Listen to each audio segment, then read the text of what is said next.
52వ అధ్యాయము. బలరామకృష్ణులు ద్వారకకు చేరుకొనుట. శ్రీ శుకుడు పలికెను. పరీక్షిన్ మహారాజా, ఇక్ష్వాకు వంశమును ఆనందింపజేసే ఆ ముచుకుందుడు ఈ విధముగా కృష్ణానుగ్రహమును పొందెను. అనంతరము అతడు ఆ స్వామికి ప్రదక్షిణ పూర్వకముగా నమస్కరించి గుహ నుండి వెలువడెను. పిమ్మట మనుష్యులు, పశువులు, పొదలు, వృక్షములు అల్ప పరిమాణములో ఉండుటను గమనించి ముచుకుందుడు కలియుగము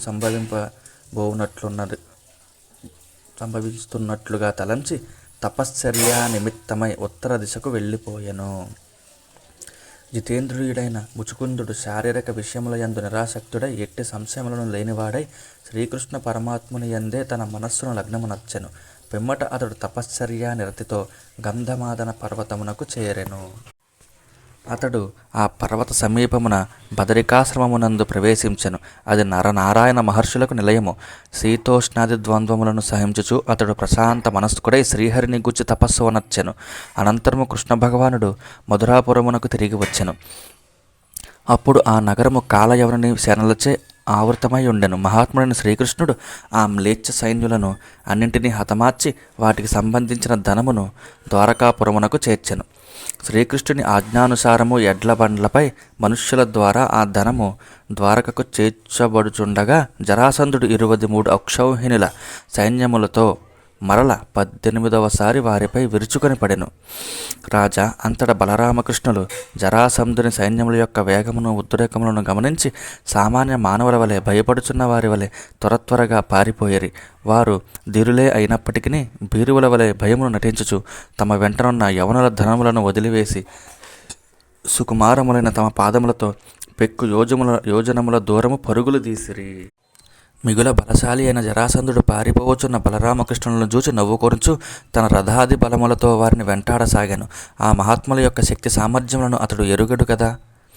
అప్పుడు బలరామకృష్ణులు చాలా దూరము పరిగెడుటతో మిగులు అలసిపోయారు. పిమ్మట వారు మహోన్నతమైన ప్రవర్షణగిరి మీదకి చేరిరి. ఆ పర్వతముపై నిరంతరము వానలు కురియుచునే ఉండును. రాజా, బలరామకృష్ణులను వెంబడించుచూ వచ్చిన జరాసంధునకు వారు కనపడకుండిరి. వారి కాళ్ల ముద్రలను బట్టి ఎంతగా వెతికించినను ఫలితము శూన్యమయ్యను. అప్పుడు జరాసంధుడు పర్వతముల లక్షణములను బాగుగా ఎరిగిన తన అనుయాయులచే ఆ పర్వతమునకు నిప్పు పెట్టించెను. అంతటను జ్వాలలు చెలరేగను. అగ్నిజ్వాలలకు పర్వత ప్రదేశం అంతయును దహింపబడుచుండగా అదను చూచుకుని బలరామకృష్ణులు ఎగిరి 11 యోజనముల ఎత్తు నుండి భూమి మీదకి ఒక్కసారిగా దూకిరి. జై శ్రీహరి. పరీక్షిని మహారాజా, జరాసంధుడు గాని అతని అనుయాయులు గాని ఆ యదువీరులు భూమి మీదకి దూకిన సంగతిని తెలుసుకొనలేకపోయారు. పిమ్మట ఆ సోదరులు ఇద్దరును సముద్ర మధ్యముననున్న ద్వారకాపురమునకు చేరిరి. అంతట బలరామకృష్ణులు అగ్నిజ్వాలలకు దగ్ధమైపోయి ఉందురని జరాసంధుడు నిశ్చయించుకొనెను. పిమ్మట అతడు అపారమైన తన సైన్యమును తీసుకుని మగధ రాజ్యమునకు చేరెను. పరీక్షిని మహారాజా, సకల రాజలక్షణ శోభితుడు ఆనత్త దేశాధిపతి అయిన రైవతుడు తన కూతురగు రేవతిని బ్రహ్మదేవుని ప్రేరణచే బలరామునకు ఇచ్చి వివాహము చేసెను. ఈ వృత్తాంతమును ఇదివరలోనే నవమస్కంధమున తెలిపితిని. మహారాజా, విదర్భ దేశ మహారాజైన భీష్మకునకు కూతురుగా రుక్మిణీదేవి లక్ష్మీదేవి అంశతో జన్మించెను. ఆ కన్యకామణిని శ్రీకృష్ణ భగవానుడు స్వయంవర విధానమున పరిణయమాడెను. ఆ స్వయంవరమునకు విచ్చేసిన చేది దేశాధిపతియగు శిశుపాలుని అతని పక్షమున గల సాల్వాది రాజులను తన పరాక్రమముతో జయించి శ్రీకృష్ణుడు అచటి వారు అందరూ చూచుచుండగా గరుత్మంతుడు అమృత కలశమున వలె రుక్మిణీదేవుని ఎత్తుకొని పోయెను. పరీక్షిని మహారాజు వచించెను. పూజ్య మహర్షి, భీష్మకుని కుమార్తెయగు అందాల రాశి అయిన రుక్మిణీదేవిని శ్రీకృష్ణ పరమాత్మ రాక్షస వివాహ విధానమున చేపట్టినని వినియుంటిని. మహాత్మా, అమేయ బల పరాక్రమ సంపన్నుడైన కృష్ణ ప్రభువు జరాసంధుని సాల్వాది మహారాజులను జయించి రుక్మిణీదేవిని ఎత్తుకొని పోయిన వృత్తాంతమును వినుటకు కుతూహలపడుచున్నాను. మహానుభావ, శ్రీకృష్ణుని దివ్య కథలు అత్యంత పవిత్రములు, మధురములు, లోకుల పాపములను రూపుమాపునట్టివి. నిత్య నూతములై వీణుల విందు గావించునట్టి ఆ స్వామి గాథలను ఎంతగా వినను సహృదయుడైన భక్తి ప్రపత్తులు గల శ్రోత తృప్తి చెందజాలడు గదా. శ్రీ శుకుడు నుడివెను. పరీక్షిని మహారాజా, భీష్మక మహారాజు విదర్భ దేశమునకు అధిపతి.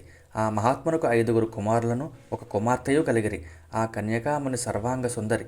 ఆ 5 రుక్మియను వాడు పెద్దవాడు. రుక్మరథుడు, రుక్మబాహువు, రుక్మకేశుడు, రుక్మమాలి అనువారు అతని తమ్ములు. సుశీలయగు రుక్మిణి వారి గారాల చెల్లెలు. యదువీరుడైన శ్రీకృష్ణుని యొక్క అందచందములను బల పరాక్రమములను, గాంభీర్య ఔదార్యాది సద్గుణములను, భోగ భాగ్యములను గూర్చి తమ ఇంటికి వచ్చిన వారు ప్రశంసించుచుండగా విని ఆ కన్యకామణి ఎంతయో ముగ్ధురాలగుచుండెడిది. అందువలన ఆ స్వామియే తనకు తగిన వరుడని ఆమె నిశ్చయించుకొనెను. శ్రీకృష్ణుడును తన కడకు విచ్చేసిన మహాత్ముల వలన రుక్మిణీదేవి యొక్క బుద్ధి కౌశలమును, శుభ లక్షణములను, ఔదార్యమును, రూప సౌభాగ్యమును, సచ్చీలమును, ఉత్తమ గుణములను గూర్చి వినియుండెను. ఆ కారణముగా ఆ సుందరియే తనకు తగిన వధువు అని అతడు నిశ్చయించుకొనెను. ఈ విధముగా ఆ ఇరువురును పరస్పర ప్రేమానురాగ బద్ధులైరి. రాజా, ఇది ఇట్లుండగా రుక్మి తప్ప ఇతర బంధువులు, తల్లిదండ్రులు, రుక్మరథుడు మొదలగు సోదరులు, ఇతర బంధువులు అందరూ రుక్మిణీదేవిని శ్రీకృష్ణునికి ఇచ్చి పెండ్లి చేయటయే యుక్తమని భావించుచుండిరి. కానీ కృష్ణుని ఎడ ద్వేషభావంతో ఉన్న రుక్మి మాత్రము వారి మాటలను త్రోసిపుచ్చుచు తన చెల్లెలిని చేది దేశాధిపతి యొక్క శిశుపాలనకు ఇచ్చి వివాహం అనుచుటకు దృఢముగా నిశ్చయించుకునేను. అప్పుడు చక్కని కనుతీర శోభలు గల ఆ కోమలాంగి దుష్టుడైన తన అన్నయ్యకు రుక్మి తలంపులను గ్రహించి లోన మిగుల కినురాలయ్యాను. సమయాస్ఫూర్తి గల ఆ దేవి తన హితమును కోరుచుండెడి ఒక బ్రాహ్మణోత్తముని పిలిపించెను. తన మనోభావములను శ్రీకృష్ణునకు తెలుపుటకై వెంటనే ఆయనను ఆ ప్రభువు కడకు దూతగా పంపెను. అంతటా ఆ విప్రోత్తముడు ద్వారకకు చేరాను. ద్వారపాలకులు సాదరముగా అంతఃపురములోనికి తీసుకుని వెళ్ళగా ఆ మహాత్ముడు శ్రీకృష్ణుని దర్శించెను. అప్పుడు ఆ ఆది పరమ పురుషుడు బంగారు సింహాసనమున ఆసీనుడై ఉండెను. బ్రహ్మణ్యదేవుడైన భూసురోత్తములెడ భక్తి నిరతి గల శ్రీకృష్ణుడు ఆ బ్రాహ్మణుని చూచినంతనే తన ఉన్నతాసనము నుంచి దిగెను. పిమ్మట ఆయనను సముచితాసనమునందు కూర్చుండబెట్టి దేవతలు తనను కొలిచినట్లుగా ఆ స్వామి ఆ విప్రోత్తముని పూజించెను. అంతట సత్పురుషులకు పరమాశ్రయుడైన శ్రీకృష్ణుడు ఆ భూసురునకు సాదరముగా భోజనాది సత్కార్యములను నెరపను. ప్రయాణపు బడలికలు తొలగిన పిమ్మట ఆ విప్రవరుని కడకు చేరి ఆ స్వామి తన కోమల హస్తములతో పాదసేవ చేయుచు ప్రశాంత మనస్కుడై ఇట్లు ప్రశ్నించెను. బ్రాహ్మణోత్తమ, పెద్దల నుండి పరంపరాగతమైన నీ విప్రధర్మము ఎట్టి ఆటంకములను లేకుండా హాయిగా కొనసాగుచున్నది గదా. నీవు సర్వదా సంతుష్ట చిత్తుడవై మసలుకొనుచున్నావు గదా. అప్రయత్నముగా లభించిన దానితో సంతృప్తి చెందుచు బ్రాహ్మణుడు స్వధర్మము నుండి చ్యుతుడుగాక విప్రధర్మములను పాటించినచో అతని కోరికలన్నీయును సంపూర్ణముగా నెరవేరును. అనగా సంతుష్టితో కూడిన ధర్మపాలనమే అతనిని రక్షించును. సంతోషపుడు స్వభావము లేనివాడు స్వర్గలోకాధిపత్యము, ఇంద్ర పదవి లభించినను ఐహికాముష్మిక సుఖములకు నోచుకొనడు. నిర్ధనుడైనను కలిగిన దానితో తృప్తి చెందినచో అతడు ఎట్టి సంతాపము లేకుండా హాయిగా నిద్రించును. స్వలాభ సంతుష్టులు, సాధు స్వభావులు, సకల ప్రాణుల యొక్క హితమును కోరుచుండువారు, అహంకారము లేనివారు, శాంత చిత్తులు అయినట్టి విప్రోత్తములకు నేను సర్వదా శిరసా ప్రణమిల్లుదును. భూసురోత్తమ, మీరు అందరూ కుశలమైన తన దేశమునందలి ప్రజలెల్లరూ సుఖశాంతులతో వర్ధిల్లుచుండునట్లు ప్రేమానురాగములతో పరిపాలించుచుండునట్టు రాధనిక నాకు చాలా ఇష్టము. మహాత్మా, నీవు ఏ దేశం నుండి వచ్చితివి? అసాధ్యమైన ఈ సముద్ర జల దుర్గమును దాటి ఇచ్చటికి వచ్చుటకు గల కారణము ఏమి? రహస్యము కానిచో ఆ విషయములన్నింటినీ పూర్తిగా తెలుపుము. ఇంతకును నేను నీకు చేయవలసిన సహాయమేమి? రాజా, లీలామానుష విగ్రహుడు సర్వజ్ఞుడకు శ్రీకృష్ణ ప్రభువు ఇట్లు ప్రశ్నింపగా ఆ విప్రోత్తముడు తాను వచ్చిన కార్యమును గూర్చి ఆ స్వామికి విపులముగా తెలుపుచు రుక్మిణీ సందేశమును ఇట్లు వివరించెను. ప్రభు, నా పేరు అగ్నిద్యోతనుడు. విదర్భ రాకుమారి అయిన రుక్మిణీదేవి పంపగా వచ్చిన దూతను. ఆ కన్యకామని విన్నవించుకుని సందేశము ఇది. భువనసుందర, నా మనవిని ఆలకింపుము. నీ ఉదాత్త గుణములు చెవుల సోకినంతనే శ్రోతల విన్నవారి యొక్క ఆధ్యాత్మిక తాపములన్నీయును తీరిపోవును. నీ రూప వైభవమును కనులారా కాంచినంతనే ప్రేక్షకుల చూచిన వారి పురుషార్థములన్నీయును సఫలములగును. అట్టి నీ దివ్య గుణములను, రూప సౌభాగ్యమును గూర్చి వినినప్పటి నుండి నా చిత్తము ఎట్టి సంకోచమును పొందక నీయందే లగ్నమై ఉన్నది. నేను బిడియమును వీడి చెప్పుచున్న మాట ఇది. పురుషోత్తమ, నీ యొక్క వంశ ఔన్నత్యము, సచ్చీలము, రూప లావణ్యములు, విద్యా వైభవము, తారుణ్య లాలిత్యములు, సౌజన్య సంపదలు, బల పరాక్రమములు, శౌర్య ప్రతాపములు, దయా దాక్షిణ్యములు నిరుపమానములు. పురుషోత్తమ, నీ యొక్క వంశ ఔన్నత్యము, బలపరాక్రమములు నిరుపమానములు. అందువలన నీవు సకల జన మనోభిరాముడవు. ముకుంద, సద్గుణవతియు, ఉదార గుణవంతురాలు, స్థిరచిత్తయు, ధైర్యవతియు, ఉత్తమ వంశ సంజాతయునై యుక్త వివాహ వయస్సులో ఉన్న ఏ కన్యకామని నీ వంటి మహితాత్ముని పతిగా కోరుకొనదు. ఇక నిన్ను నేను వరించుట దోషము ఇట్లగును. శ్రీకృష్ణ ప్రభు, నా మనస్సు నీకే అర్పితమైనది కనుక నీవే నా పతివి. నీవు ఇచ్చటికి వచ్చి నన్ను భార్యనుగా స్వీకరింపుము. అంబుజాక్ష, సింహమునకు చెందిన సింహమునకు చెందిన వస్తువుకై గోమాయువు అంటే నక్క ఆశపడినట్లుగా మహావీరుడవైన నీకు చెందవలసిన నన్ను మదాంధుడైన శిశుపాలుడు కోరుకొనుచున్నాడు. అతడు నన్ను తాకకముందే నీవు నన్ను గొనిబొమ్ము. స్వామి, నేను నా జన్మ జన్మలయందును వాపీకోపతటాకాది నిర్మాణములు, యజ్ఞయాగాది కర్మలు, పాత్రులైన వారికి దాన ధర్మములు, తీర్థ స్నానాది నియమ పాలనము, కృత్ర చంద్రాయనాది వ్రతములు, దేవతలు, భూసురులు, గురువులు మొదలగు వారికి అర్చనలు, సకల ప్రాణుల హితమునకై పాటుపడుట మొదలగు వాటిని సర్వేశ్వరుడైన ఆ శ్రీహరిని భర్తగా కోరియే ఆచరించియున్నచో వెంటనే రేపే శ్రీకృష్ణుడు వచ్చి నన్ను చేపట్టునుగాక. ధమఘోషుని పుత్రులకు శిశుపాలాదులు నన్ను తాకకుందురుగాక. వీరశిరోమణి, నీవు అపరాజితుడు.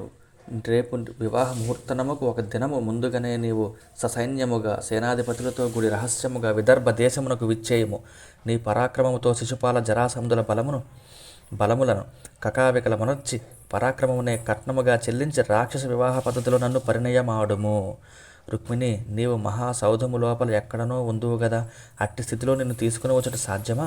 ఒకవేళ నేను అతడికి వచ్చి నిన్ను తీసుకుని మరలి వచ్చినప్పుడు కావలివారు నీ బంధువులైన యోధులు నన్ను అడ్డుకొందురు గదా, అప్పుడు నేను వారిని చంపవలసి వచ్చును గదా అని నీవు భావించినచో, ఓ కమలనయన, తగిన ఉపాయమును చెప్పెదను వినుము.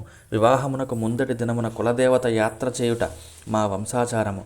అందువలన నగరము వెలుపలనున్న గౌరీదేవికి మొక్కుటకై పెండ్లికి ముందుగానే నన్ను మా వారు పంపుదురు. ఆ విధముగా నేను పట్టణము బయటికి వచ్చి విశ్వనాథుని సతియగు గౌరీదేవికి మొక్కులు చెల్లింతును. ఆ సమయమున అదును చూచుకొని నీవు అతడికి వచ్చి నీ శౌర్యమును శుల్కముగా చెల్లించి రాక్షస వివాహ పద్ధతిగా పరిణయమాడుటకై నన్ను తీసుకొని పొమ్ము. స్వామి, మహాత్ములు తమ అజ్ఞానము తొలగుటకై ఉమాపతియగు శంకరుని రీతిగా నీ పాద పద్మములయందలి ధూళి కణములలో స్నానమాచరించుటకై కోరుకొందురు. అట్టి మహనీయుడవైన నీ కృపతో నీ పాద ధూళి ప్రసాదమును పొందకపోయినచో కఠోరముకు వ్రతదీక్షను వహించి శరీరమును శుష్కింపజేసి ప్రాణములను విడిచిపెట్టెదను. ఈ జన్మలో కాకున్నను 100 జన్మలకైనను నీ అనుగ్రహము తప్పక లభించి తీరును. రుక్మిణీ సందేశమును వినిపించిన పిమ్మట ఆ బ్రాహ్మణుడు అగ్నిద్యోతనుడు కృష్ణుడితో ఇట్లనెను: యదువంశ శిరోమణి, నేను రుక్మిణీదేవి నుండి తీసుకుని వచ్చిన గుప్త సందేశము ఇదియే. దీనిని బాగుగా ఆలోచించి ఈ విషయమున అనంతర కార్యమును నిర్వహింపుము. జై శ్రీహరి.